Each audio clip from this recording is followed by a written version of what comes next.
Shalom, shalom, frères et sœurs, famille du Café Prophétique, bonjour. Nous nous retrouvons aujourd'hui, vendredi 5 juillet 2024. Nous sommes à notre rendez-vous du matin au Café Prophétique. Je suis votre frère, Todd Eli, frère du Christ, Fils de Dieu le Père dans le Fils unique Jésus-Christ, apôtre de l'Évangile. Nous sommes à notre jour 5 de notre semaine des relais de Dieu au Café Prophétique. Jour 5 de notre semaine de jeûne, de consécration, afin que le Seigneur se serve de nous comme ses relais dans le monde. Mettons-nous en présence de Dieu, en présence du Seigneur, adorons son saint nom, au nom du Père et du Fils et du Saint-Esprit. Amen.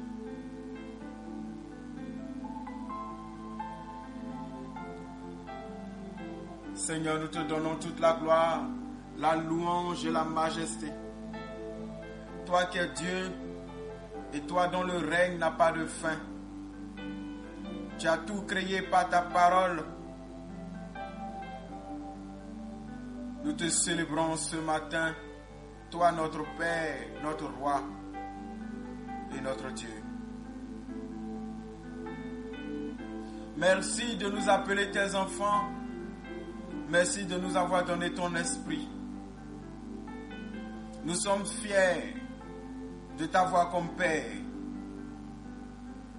Et nous voulons faire ta joie, ta fierté, ton bonheur. Comme tu pouvais regarder Job et dire, c'est un homme intègre. Comme tu pouvais dire de Jésus, en lui, je trouve ma joie. En lui, j'ai du plaisir. Que nous puissions, Seigneur, te faire bomber le torse de fierté. Accorde-nous-en la grâce. Merci, Seigneur. Tu as pu dire à Lazare, tu as pu dire à Bartimée, que veux-tu que je fasse pour toi? Aujourd'hui, c'est nous qui voulons et qui te disons au Café Prophétique, Seigneur, que veux-tu que nous fassions pour toi? Mon frère, ma soeur, répète avec moi. Seigneur, que veux-tu que je fasse pour toi? Merci de m'avoir créé. Merci pour le Saint-Esprit que tu m'as donné. Merci d'avoir fait de moi ton enfant dans le baptême. Maintenant, Père, que veux-tu que je fasse pour toi? Dans ce pays, dans mon lieu d'activité humaine, partout où tu m'envoies, partout où je me trouve, que veux-tu que je fasse pour toi? J'ai conscience que je n'ai pas tout ce qu'il faut. J'ai conscience de mes limites, de mes faiblesses, de mon humanité. Je fais tellement d'erreurs. Je me trompe tellement. Je ne suis pas fiable pour que tu te serves de moi. Je n'ai pas les qualités qu'il faut. Mais Seigneur, je me rends quand même disponible. Que veux-tu que je fasse pour toi? Je sais que c'est toi qui appelles pour la mission, c'est toi qui formes pour la mission, c'est toi qui équipes pour la mission. Mais aussi et surtout, c'est toi qui fait la mission en te servant de nous. Alors Seigneur, me voici. Nous voici. Avec nos forces et nos faiblesses, nos limites, nos erreurs, tout ce qui est humain en nous, nos blessures, notre histoire, notre espérance, notre bonne volonté. Que veux-tu, Seigneur, qu'on fasse pour toi? Tu vas faire silence une minute. Garde tes yeux fermés. Garde ta tête inclinée. Silence. Que le Seigneur dépose quelque chose en toi.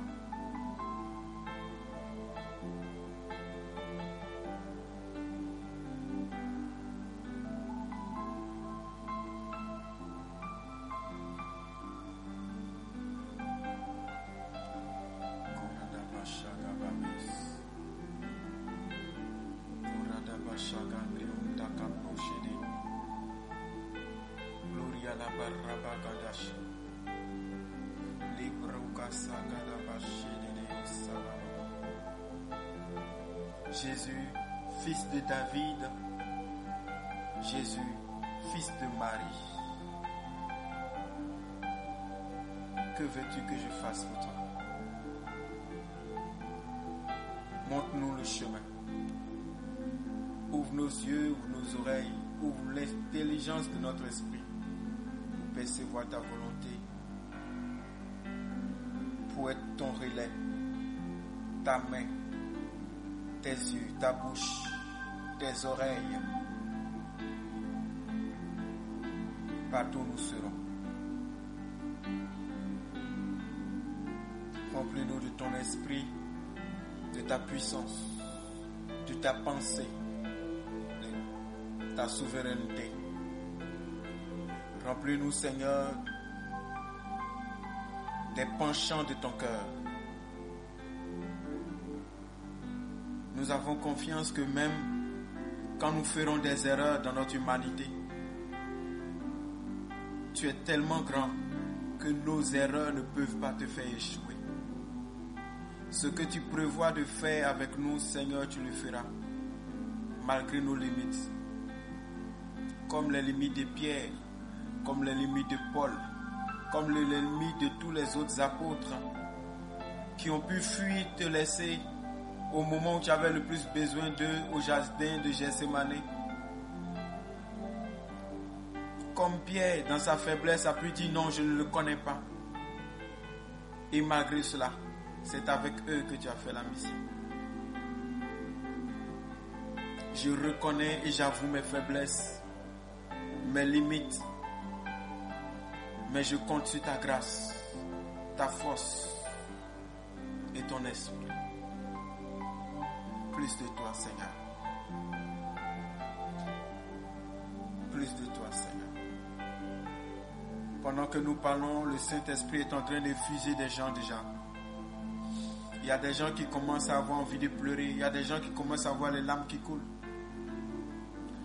Il y a des gens qui ont comme un léger sentiment de regret, mais c'est plutôt en fait une reconnaissance de leurs limites et une inclinaison de leur âme à s'abandonner à la grâce. Il y a des gens qui commencent à pleurer à chaudes larmes. Il y a une fusion, il y a une guérison émotionnelle, psychologique, spirituelle qui se produit en ce moment. Que Dieu bénisse ses enfants. Que Dieu fasse grâce à tous ses enfants.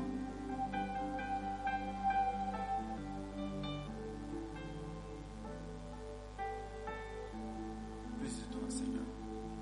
Plus de toi, Seigneur. Plus de toi. Plus de ta ressemblance. Plus de toi. Plus de discernement de ta voix. Seigneur, plus de toi. Plus de toi, Seigneur, plus de toi. Plus de ta ressemblance, plus de toi. Plus de discernement de ta voix, de ta volonté, Seigneur, plus de toi. Remplis-nous, Seigneur, remplis-nous. Effuse-nous, Seigneur, effuse-nous. Baptise-nous, Jésus, baptise-nous. Oh Seigneur, la bagaba chez les brada baba. Qui baba baba chez brada gaba chez les boss.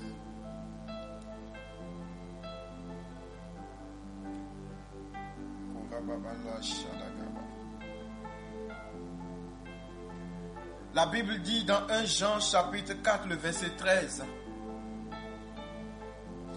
Nous connaissons que nous demeurons en lui et qu'il demeure en nous, en ce qu'il nous a donné son esprit.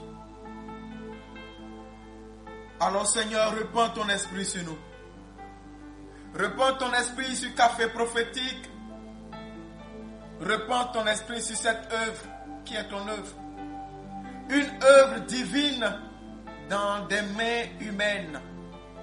L'œuvre du Dieu Tout-Puissant dans les mains d'un humain fragile qui a besoin de soutien, qui a besoin d'aide. Seigneur, soutiens-nous par ta grâce et ton esprit. Aide-nous à faire ta volonté. Peuple de Dieu, il est écrit dans le livre d'Éphésiens au chapitre 5, le verset 1er. Soyez donc les imitateurs de Dieu, puisque vous êtes ses enfants bien-aimés. Frères et sœurs, ce que Dieu attend de nous, c'est que nous l'imitions. Nous ne sommes pas des êtres parfaits, mais nous sommes des êtres capables d'imiter Dieu. Dieu veut qu'on fasse comme lui. Qu'on fasse ce qu'on appelle en sociologie l'apprentissage par mimétisme. C'est-à-dire l'enfant qui naît dans une société commence à faire ce qu'il voit faire, commence à dire ce qu'il voit dire. Il reproduit d'abord en copiant, je dirais même entre griffes, en plagiant. Alors Dieu attend de nous qu'on le copie, qu'on l'imite, qu'on fasse comme lui, qu'on fasse du copier-coller de sa vie, qu'on se dise à cette étape qu'aurait fait Christ, à cette étape qu'aurait fait Jésus. N'ayez pas peur de vous tromper, ça arrive, on est des humains. Nous ne ferons pas tout bien, ça arrive, on est des humains. Parfois même, nous ferons des erreurs que nous allons regretter. C'est tout ça qui fait l'expérience d'une personne. Mais une chose est certaine, ce que Dieu attend de nous, c'est que nous fassions comme lui. Parler comme Dieu, agir comme Dieu, penser comme Dieu, marcher comme Dieu. Tu me diras, on n'a jamais vu Dieu. Mais Jésus te répondra, si tu m'as vu, alors tu as vu le Père. Parce que le Père est en moi et je suis dans le Père. Nous avons vu Jésus fonctionner. Imitons le Christ. Jésus priait. Et c'est lui qui est le Fils de Dieu. C'est lui-même qui est Dieu, qui s'est incarné dans un corps humain, priait. Combien plus nous devons prier. Imitez le Christ. Faites comme lui. Et Paul pouvait continuer dans 1 Corinthiens chapitre 11, verset 1. Soyez mes imitateurs, comme je le suis moi-même du Christ. Paul dit, faites comme moi. Moi qui fais comme le Christ. Donc nous n'imitons pas n'importe qui. Nous imitons le Christ. Et nous pouvons imiter des mentors. qui imitent eux-mêmes le Christ. Alors nous allons prendre le temps d'observer, d'écouter et de voir que oui, c'est bon, c'est un imitateur du Christ. En l'imitant, ce n'est pas lui en tant que tel que j'imite, c'est le Christ que lui-même il imite, que j'imite en l'imitant. 1 Corinthiens chapitre 2, versets 15 et 16, et je lis. La Bible dit l'homme spirituel, au contraire, juge de tout et il n'est lui-même jugé par personne. Car qui a connu la pensée du Seigneur pour l'instruire? Or nous avons la pensée de Dieu. Nous avons la pensée du Christ. Et justement, si vous me posiez la question de savoir comment on peut, de manière pratique et pragmatique, être des imitateurs du Christ, ou du moins des relais du Christ, je vous dirai, en parlant comme lui, en agissant comme lui, en pensant comme lui. Vous me demanderiez alors, comment on pense comme lui? Comment on peut penser comme lui? Paul vous dit, nous avons la pensée de Dieu.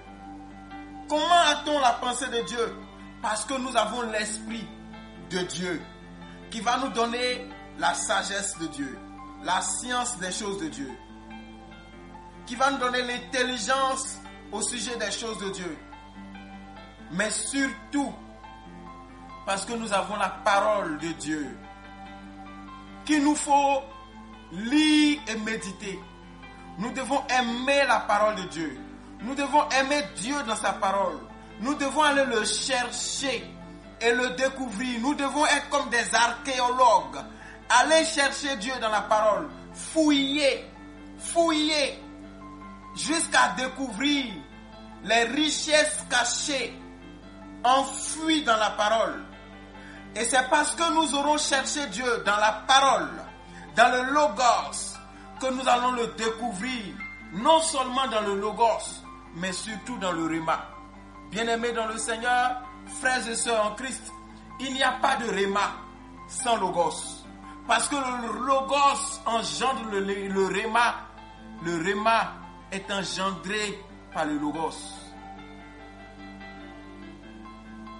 Le Réma, c'est la révélation que l'Esprit de Dieu te donne de manière particulière à partir de la parole de Dieu qui est le Logos, pour un cas spécifique, pour ta situation, pour ton choix à faire maintenant.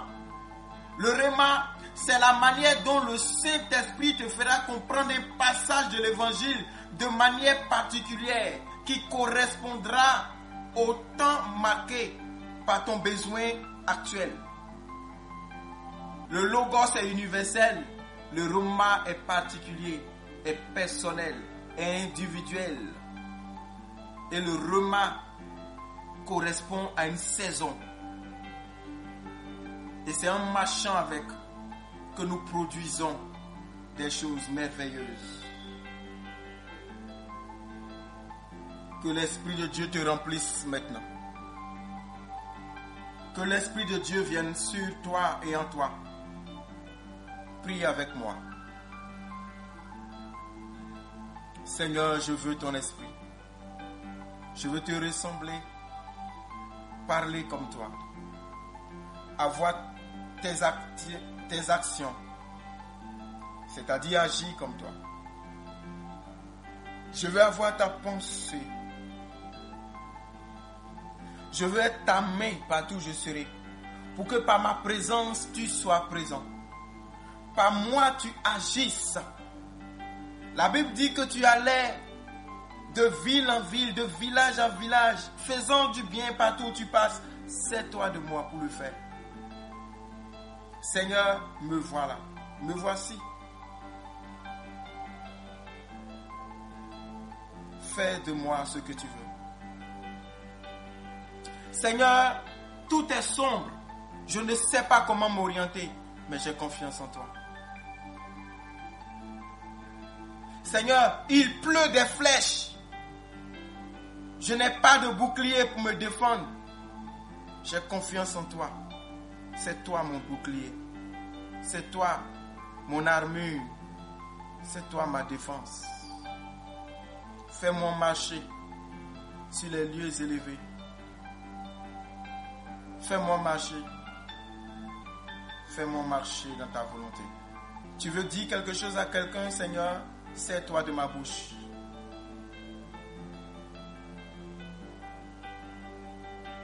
Tu veux imposer ta main à quelqu'un, Seigneur, voici ma main.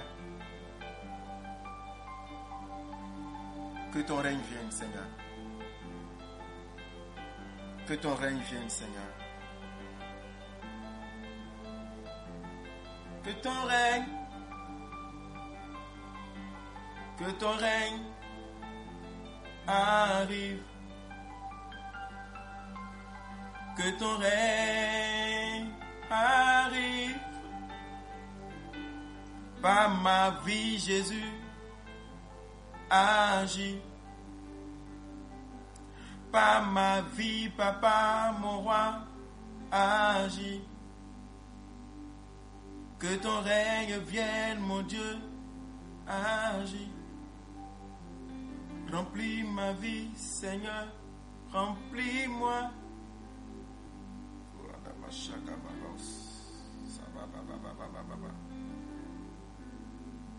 Seigneur, merci. Seigneur, merci. Seigneur, merci. Nous avons confiance que nous recevons de toi. Alors, frères et sœurs, certains vont recevoir l'appel en fonction de leur domaine. D'autres vont voir ça se manifester tôt. D'autres vont voir ça se manifester dans le temps. Dieu est souverain. Mais beaucoup parmi nous se retrouveront à exprimer le royaume de Dieu selon que le Saint-Esprit leur donnera de l'exprimer là où Dieu voudra qu'ils expriment et de la manière qu'il voudra qu'ils expriment. Que Dieu vous bénisse. Je suis votre frère Todd Eli. Je suis heureux d'être le canal par lequel Dieu vous parle. Heureux d'être le canal par lequel Dieu vous bénit. Excellente journée. À demain pour notre temps d'intercession. Shalom, shalom. Au nom du Père et du Fils et du Saint-Esprit. Amen.